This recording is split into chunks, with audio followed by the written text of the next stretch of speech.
大家好，歡迎嚟到衝鋒 B 電子小教室，我係你哋嘅老師衝鋒 B。今日我哋要講嘅係電動血壓計選購指南。香港人生活壓力大，飲食唔定時，好容易出現三高嘅問題。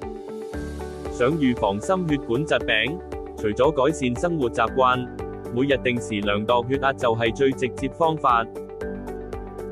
而唔同血壓數值都代表血壓唔同嘅情況。衝鋒 B 今日就為大家帶來使用電子血壓時嘅注意事項。一、留意款式，一般人可以用手腕式。